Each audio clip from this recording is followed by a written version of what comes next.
That turquoise ring you've been wearing for 3 years, the one that was brilliant sky blue when you bought it, is now greenish, maybe a little dull, maybe a little darker, and you're wondering if something went wrong. Here's what's actually happening. Your turquoise is alive, not in a metaphorical way. Chemically, mineralogically alive. It's reacting to you, your skin, your environment, the oils on your hands, the air itself. And whether that color change is a beautiful transformation or a warning sign about the stone you bought, that depends entirely on something most turquoise sellers will never tell you. By the end of this video, you're going to understand exactly why turquoise changes color, what the difference is between a color change that's natural and one that means you were sold something fake or treated, how to tell which mines produce stones that age beautifully versus stones that fall apart, and what the Navajo silversmiths knew about this centuries before any gemologist wrote it down in a textbook. This is the kind of knowledge that separates a real collector from someone who just buys turquoise jewelry. This is what we teach here at Turquoise Traders Direct. And once you know it, you'll never look at a piece of turquoise the same way again. Let's start at the beginning. What is turquoise chemically? Because to understand why it changes, you have to understand what it actually is.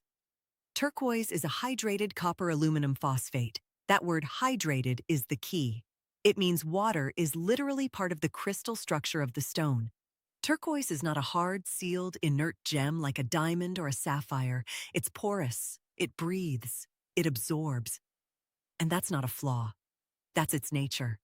It formed underground over millions of years as copper-rich water moved through aluminum-bearing rock in arid environments. The American Southwest, the Sinai Peninsula, the Nishapur region of Iran, places where that specific chemistry aligned. Here in the American West, turquoise formed in places like the Cerrillos Hills of New Mexico, one of the oldest turquoise mining sites in North America, worked by the ancestral Puebloans at least 1,000 years before Europeans arrived. And the Royston district in Nevada, and the Bisbee mine in Arizona, which produced some of the hardest, most intensely blue turquoise ever found before it closed in the 1970s. Every one of these mines produced turquoise with a slightly different hardness, a different porosity, a different chemical makeup. And that means every mine produces turquoise that ages differently. Soft turquoise from a chalky deposit will absorb oils and change faster. Hard turquoise from a rich, dense vein, like Bisbee or Number 8 mine in Nevada, will change slowly and beautifully. The color change is real either way, but the quality of that change tells you everything about the stone. So what actually causes the color to shift? There are two main forces at work, and they're very different from each other. The first is natural patination. When you wear a piece of natural, untreated turquoise against your skin's natural oils, sweat, and the microscopic chemistry of your body slowly penetrate those tiny pores in the stone. Over months and years, that changes the light absorption properties of the surface. Blues can deepen. Greens can become richer. Sometimes a stone that was pale and slightly chalky when you bought it turns into something warm and glowing after years of wear. The Navajo people understood this completely. They talked about turquoise coming alive with its wearer. That's not just poetry, that's observation. Generations of people watching what happened to stones worn close to the body. The second force is environmental. Cleaning products, lotion, perfume, chlorine in swimming pools, household chemicals. These can drive color changes that are harsh and uneven, bleaching in some areas, darkening in others. That's not the stone aging gracefully. That's damage. And knowing the difference matters enormously. Natural patination tends to be even, warm, and actually increases the beauty and value of the stone in the eyes of experienced collectors. Chemical damage is uneven, splotchy, and it degrades the stone. The rule the old traders used to say, water is turquoise's friend, chemicals are its enemy. Now here's the part that most buyers never find out until it's too late. A huge percentage of turquoise on the market today, some estimates put it at over 90%, has been treated, stabilized, dyed, or both. Stabilization means injecting the porous stone with epoxy resin under pressure to harden it and lock the color in place. Dyeing means adding artificial colorants to make a pale or low-grade stone look rich and vivid. When a stabilized stone changes color, It doesn't patinate the way natural turquoise does. The resin in the pores blocks that natural interaction. But over time, especially with heat exposure or UV exposure, stabilized stones can yellow. The resin degrades. The dye in dyed turquoise can fade dramatically. A stone that was sold to you as a deep blue can turn greenish-gray within a few years in a way that has nothing to do with natural aging. It's the treatment failing. The tragedy is that stabilized turquoise is not inherently bad. It's a legitimate product. Lots of beautiful, affordable turquoise jewelry uses stabilized stones. The problem is when it's sold as natural. When you're told a stone is natural and high grade and it isn't. A natural turquoise stone changing color over decades is a living, evolving gem.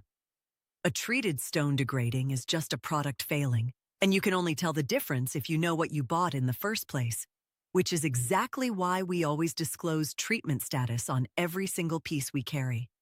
Let's talk about the mines that produce turquoise known for aging with exceptional grace, because this is where it gets really exciting for collectors. Bisbee turquoise from the Lavender Pit copper mine in Cochise County, Arizona, is legendary. It's dense, hard, a Mohs hardness of 5 to 6, which is remarkable for turquoise. And the color, that deep, inky electric blue with dark chocolate matrix, it doesn't fade. Collectors who have worn Bisbee pieces for 40 years report almost no color change except a subtle deepening of the matrix. Lander Blue from Lander County, Nevada is so hard and so rare that a single carat can sell for hundreds of dollars. The spiderweb matrix on Lander Blue is one of the most sought-after patterns in the gem world. And because the stone is so dense, it ages almost like a gemstone of much higher hardness. Then there's Lone Mountain Turquoise, also from Nevada. Gorgeous, hard, spiderweb patterned, and highly stable.